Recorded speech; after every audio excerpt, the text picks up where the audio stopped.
नीट परीक्षेतील गैरव्यवहार प्रकरणामध्ये प्राध्यापक शिवराज मोठेगावकर यांना सीबीआयनं अटक केल्यानंतर त्यांच्या संपत्तीची चर्चा जी आहे ती सगळीकडे होताना पाहायला मिळत आहे। महाराष्ट्रातल्या अनेक शहरांमध्ये जी मेट्रोपॉलिटन सिटीज आहेत त्या शहरांमध्ये त्यांनी आपले क्लासेस जे आहेत ते सुरुवात केलेले होते आणि त्या क्लासेसच्या निमित्ताने अनेक ठिकाणी प्रॉपर्टीज जे आहेत ते खरेदी केलेल्या होत्या अशी माहिती जी आहे ती समोर येते आहे। लातूरमध्ये अनेक ठिकाणी त्यांची प्रॉपर्टी जी आहे ती पाहायला मिळते आहे। लातूरपासून काही अंतरावर असलेल्या राष्ट्रीय महामार्गावर हे कॉलेज जे आहे ते उभारण्याचं काम मोठेगावकर करत होते। आपण पाहू शकतो अशा पद्धतीनं हे काम जे आहे ते मेडिकल कॉलेज उभारण्यासाठी म्हणून काम सुरू होतं। नीट परीक्षेतून अनेक डॉक्टर घडवणारे मोठेगावकर जे आहेत ते मेडिकल कॉलेज उभारण्याचं स्वप्न जे ते पाहत होते आणि हे स्वप्नवत जी इमारत आहे ते मोठेगावकर उभारण्याचं काम करतात। कोट्यवधी रुपयांची लागत जी आहे ती या इमारतीला आलेली आपल्याला पाहायला मिळते आहे। तर लातूर शहरामध्ये अनेक ठिकाणी इमारती आणि संपत्ती जी आहे ती त्यांची वेगवेगळ्या नातेवाईकांच्या नावावर असलेलं पाहायला मिळतं। त्या दृष्टीनं जे चौकशी करण्याची मागणी जी आहे ती वेगवेगळ्या पक्ष संघटना करतायत। एकूणच जर लक्षात घेतलं आपण तर महाराष्ट्रातल्या वेगवेगळ्या शहरांमध्ये मोठेगावकर आणि त्यांच्या नातेवाईकांच्या नावाने संपत्ती इमारती जागा जे आहेत ते असल्याचं पाहायला मिळतात। आपल्यासोबत मनसेचे कार्यकर्ते आहेत, त्यांच्याकडनं जाणून घेणार ज्यांनी पूर्णपणे पाठपुरावा केलेला आहे या इमारतीच्या संदर्भाने। ही इमारत कशी अनलिगल पद्धतीनं मोठेगावकर बांधतायत, तुमचं नाव सांगा आणि तुम्ही काय तक्रार केलेली आहे आणि कशा पद्धतीनं आता काय स्टेजला आलेलं आहे चौकशी। जय महाराष्ट्र, मी मनोज अभंगे, मनसे शहराध्यक्ष लातूर।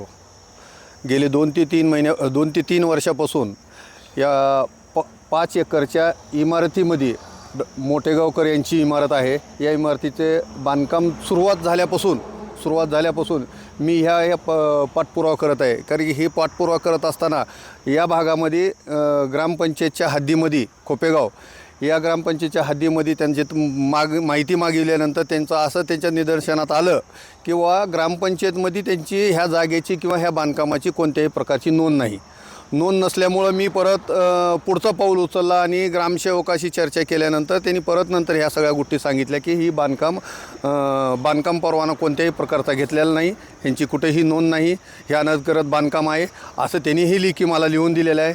त्याचा पाठपुरावा करत करत मी SDO ऑफिसकडे गेलो। SDO ऑफिसवरून नंतर त्यांनी SDO ऑफिसकडून त्यांनी त्याचं व्हॅल्युएशन काढण्यासाठी कार्यकारी अभियंत्याकडे पाठवलं। कार्यकारी अभियंत्यांनी त्याचं व्हॅल्युएशन करून आज टाउन प्लॅनिंगला पाठवण्यात आलेलं आहे। मग परत ह्या सगळ्या गोष्टी मी अनेक आंदोलनं केले, अनेकही केलो।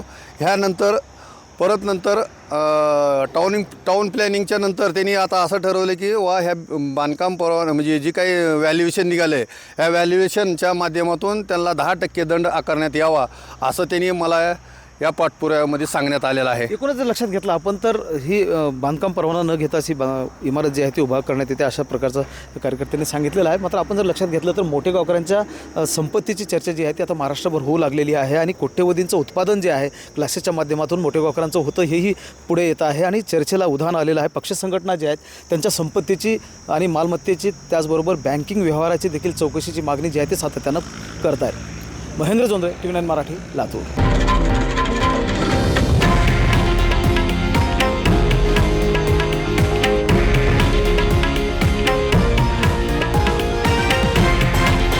हे आहे देशातील नंबर 1 न्यूज नेटवर्क आणि आपण पाहत आहात TV9 मराठी, एकमेव।